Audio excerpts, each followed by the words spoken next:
So here the ik and ik are equal to each other. The top is split into two segments, 8 and x. The bottom is just 9.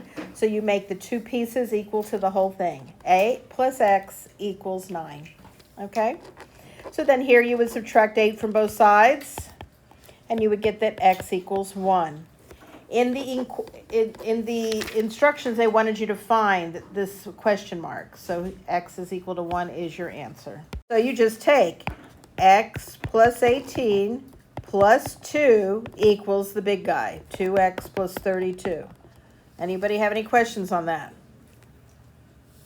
So this is x plus 20 equals 2x plus 32. Now I make sure my biggest x is on the left side of the equation, so I'm going to rewrite this as 2x plus 32 equals x plus 20, because I see it better that way. You don't have to do it that way. And I'm going to cross the bridge with this x, so it turns into a negative, right? We subtract x, and we get x plus 32 equals 20. And here's where people were making mistakes. They weren't paying attention to the signs. We have to subtract 32. So x equals negative 12. Negative number, and I'm saying to myself, I don't know if that's right. So I'm going to plug it back in to see if it works. Negative 12 plus 18 is 6. And there's a 2. And then 2 times negative 12 is negative 24 plus 32 is 8. Is 6 plus 2 equal to 8? Yes. So it's the correct answer. So x equals negative 12. Good.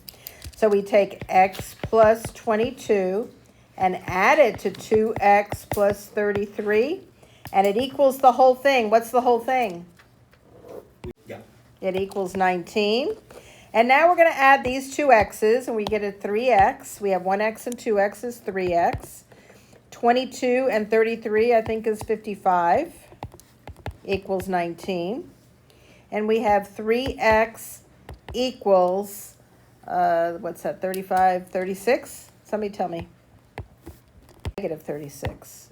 When you subtract 55 from both sides, what is 19 minus 55? So now we know if we divide by 3, x equals negative 12. But they don't want us to find x. They want us to find EF. So we're going to plug negative 12 into here, and we get that EF equals 10.